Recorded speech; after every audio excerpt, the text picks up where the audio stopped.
இது மகிமை நேரம்.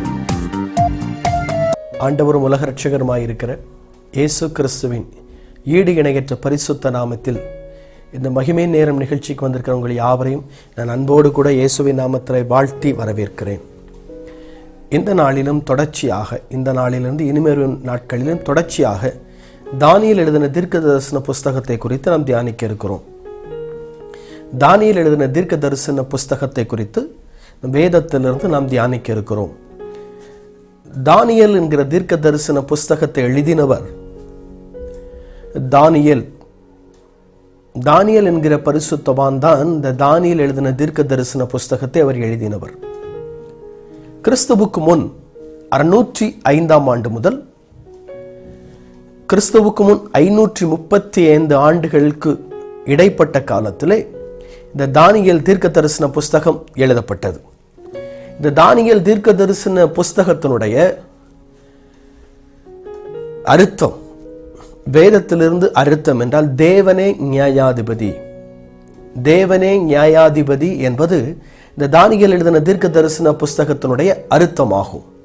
தேவனே நியாயாதிபதி என்பது தானியேல் எழுதின தீர்க்க தரிசன புஸ்தகத்தினுடைய அர்த்தம். இந்த தானியேல் எழுதின தீர்க்க தரிசன புஸ்தகத்திலே நீங்கள் பார்ப்பீர்கள் என்று சொன்னால் சில தேவ மனிதர்களை நாம் பார்க்க முடியும். அங்கே தானியேல் என்கிற தேவ மனிதர், அனனியா, மிஷாவேல், அசரியா, ஷாத்ராக், மேஷாக், ஆபேத்நேகோ, இவர்களுடைய பெயர்கள் எல்லாம் இங்கே வருகிறது. அனனியா, மிஷாவேல், அசரியா, ஷாத்ராக், மேஷாக், ஆபேத்நேகோ, தானியேல், இவருடைய பெயர்கள் எல்லாம் இந்த தானியேல் எழுதின தீர்க்க தரிசன புஸ்தகத்திலே வருகிறதை நாம் பார்க்க முடியும். இந்த தானியேல் எழுதின தீர்க்க தரிசன புஸ்தகத்திலே கிட்டத்தட்ட 3 அரசர்கள் அங்கே வருகிறார்கள். பாபிலோன் தேசத்தை ஆளுகை செய்ததான 3 அரசர்கள் அங்கே வருகிறார்கள். பாபிலோன் தேசத்தை ஆளுகை செய்ததா நேபுகாத்நேச்சார். அவர் படையெடுத்து அவர் இவர்களையெல்லாம் சிறை பிடித்து கொண்டு பாபிலோன் தேசத்திற்கு அவர் கடந்து போகிறார். அவர் சிறை பிடித்து கொண்டு பாபிலோன் தேசத்திற்கு அவர் கடந்து போன அல்லது அந்த காலகட்டத்திலே அவர் பாபிலோனை ஆளுகை செய்த அரசர் நேபுகாத்நேச்சார். அதற்கு பின்பதாக அவருடைய மகனான பெல்ஷாத்சார் அவர் அரசாளும்படியாக, ஆளுகை செய்யும்படியாக பெல்ஷாத்சார் அவர் கடந்து வருகிறார்.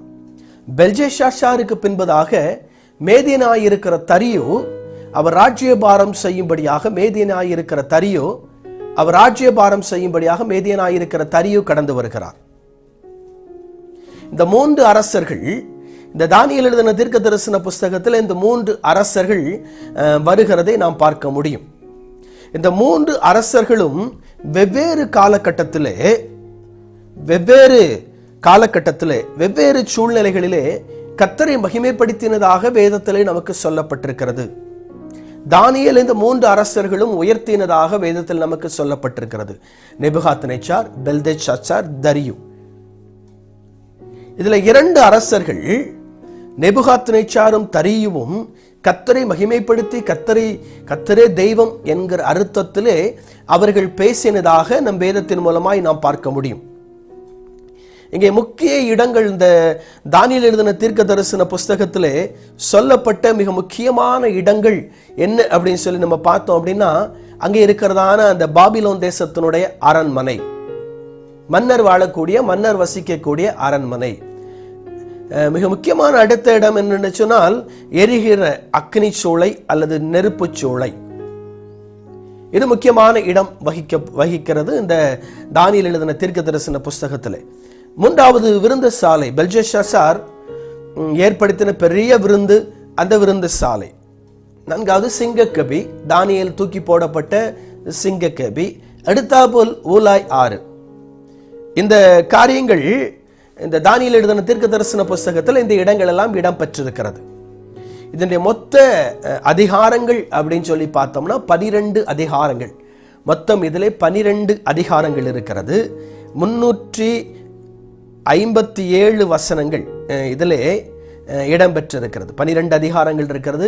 357 வசனங்கள் இதில் இடம்பெற்றிருக்கிறது. இந்த தானியேல் இவரை குறித்து நாம் பார்ப்போம் என்று சொன்னால், இவர் ஒரு தீர்க்கதரிசி. இந்த தீர்க்கதரிசியின் புஸ்தகங்களிலே இந்த தானியேல் தீர்க்க தரிசன புஸ்தகமும் இடம்பெற்று விடுகிறது. பெரிய தீர்க்கதரிசிகள், சிறிய தீர்க்கதரிசிகள் என்று சொல்லி தீர்க்க தரிசன புஸ்தகங்களை இரண்டாக பிரிக்கலாம். பெரிய தீர்க்க தரிசன புஸ்தகம், சிறிய தீர்க்க தரிசன புஸ்தகம். அதிலே இந்த தானியேல் எழுதின தீர்க்க தரிசன புஸ்தகம் தீர்க்க தரிசன புஸ்தகத்தில் இது இடம்பெற்று விடுகிறது. இதற்கு முன்பதாக இருக்கிற எசேக்கியேல், எசாயா, எரேமியா போன்ற தீர்க்க தரிசன புஸ்தகங்களுக்கு அடுத்தவர் போல் இந்த தானியேல் எழுதின தீர்க்க தரிசன புஸ்தகமும் வருகிறது. ஏனென்றால் இந்த தானியேல் கிறிஸ்துவின் முதலாம் வருகை குறித்தும், கிறிஸ்துவின் இரண்டாம் வருகை குறித்தும், அந்தி கிறிஸ்துவின் வருகை குறித்தும் அவன் தீர்க்க தரிசனம் உரைக்கிறான், அல்ல அவன் தரிசனம் காண்கிறான். இந்த புஸ்தகத்திற்கு நம்ம தீர்க்க தரிசன புஸ்தகம் என்று சொல்லுகிறோம். அடுத்தால் வெளிப்பாடு நிறைந்த புஸ்தகம் என்றும் சொல்லலாம். ஏனென்றால் இந்த புஸ்தகத்தில் நிறைய வெளிப்பாடுகளை தானியேல் இங்கே சொல்லி இருக்கிறதை நாம் பார்க்க முடியும். ராஜா கண்ட சொப்பனங்களை, அதன் அர்த்தத்தை, என்ன நடக்க போகிறது என்கிற வெளிப்பாட்டை அவர் ராஜாவுக்கு அவன் இந்த தானியேல் இங்கே சொல்லி இருக்கிறதை நாம் பார்க்க முடியும். இந்த தானியேல் எழுதின தீர்க்க தரிசன புஸ்தகம் வேதத்தின் மூலமாய் அல்ல வேதத்திலே பல காரியங்களை உள்ளடக்கின ஒரு புஸ்தகமாய் இந்த தானியேல் எழுதின தீர்க்க தரிசன புஸ்தகம் காணப்படுகிறது. மறைப்பொருளை வெளிப்படுத்தும் நூல் என்று சொல்லி இங்கே சொல்லப்பட்டிருக்கிறது. மறைப்பொருளை வெளிப்படுத்தும் நூல். புதைந்து கிடக்கிற மறைப்பொருட்கள். ராஜா சொப்பனம் காண்கிறார். பெல்ஷாத்சார் விருந்து சாலையிலே கைகளால் எழுதப்பட்ட ஒரு வாசகம் ஒன்று வருகிறது. அதை யாராலும் வாசிக்க முடியவில்லை. ஆனால் அதன் அர்த்தத்தையும், ராஜா காண்கிற சொப்பனத்தையும், அதன் அர்த்தத்தையும், என்ன நடக்கப் போகிறது என்பதையும் தானியேல் இங்கே தெளிவாய் அவர் சொல்லுகிறார். ஆகவேதான் இது மறைப்பொருளை வெளிப்படுத்துகிற புஸ்தகமாய் இங்கே இந்த தானியேல் எழுதின தீர்க்க தரிசன புஸ்தகம் காணப்படுகிறது. அது மட்டுமல்ல, கிரேக்க பதத்திலே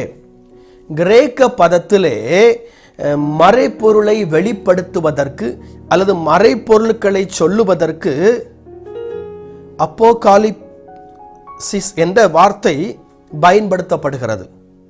அப்போகாலிப்சிஸ் என்ற வார்த்தை இங்கே கிரேக்க பதத்திலே அது பயன்படுத்தப்படுகிறது. இதற்கு மறைப்பொருள்களை வெளிப்படுத்துகிறது என்று சொல்லி இதற்கு பெயர் அல்லது பொருள். இந்த புஸ்தகம் முழுவதும் மறைப்பொருள்களை வெளிப்படுத்துகிற ஒரு புஸ்தகமாய், அல்லது ராஜா காண்கிற சொப்பனங்கள், ராஜா காண்கிற தரிசனங்கள் எல்லாவற்றையும் தேவ மனிதராயிருக்கிற தீர்க்கதரிசியாயிருக்கிற பரிசுத்த தானியேல் மூலமாய் இங்கே சொல்லப்படுகிறது. அடுத்தாற்போல் கிறிஸ்துவின் இரண்டாம் வருகை குறித்ததான சில வெளிப்பாடுகள், அந்தி கிறிஸ்துவை குறித்ததான அவருடைய ஆட்சியை குறித்ததான சில வெளிப்பாடுகள் எல்லாம் இங்கே சொல்லப்படுகிறது. இது மறைப்பொருள்களை வெளிப்படுத்துகிற ஒரு புஸ்தகமாய் இங்கே இது காணப்படுகிறது. தொடர்ச்சியாக நாளை தினத்திலும் இந்த தானியேல் எழுதின தீர்க்க தரிசன புஸ்தகத்தை குறித்து நாம் தொடர்ச்சியாக நாம் தியானிக்கலாம். நாம் தலைகளை தாழ்த்தி ஜெபிப்போம். தகப்பனே, உமக்கு ஸ்தோத்திரம். இந்த தானியேல் எழுதின தீர்க்க தரிசன புஸ்தகத்தை நாங்கள் தியானிக்கும்படியாய் கிருபை கர்த்தர் எங்களுக்கு தந்தீர். அதற்காய் உமக்கு ஸ்தோத்திரம். தொடர்ந்து பரிசுத்த ஆவியானவர் நாளையும் அதனால் தொடர்ந்து இருக்கிற எல்லா நாட்களிலும் கர்த்தர் எங்களோடு கூட பேசுவீராக, இடைப்படுவீராக. இயேசுவின் மாறாத நாமத்தில் ஜெபிக்கிறேன் பிதாவே.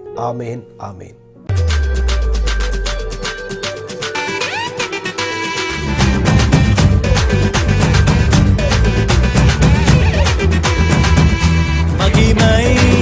மகிமை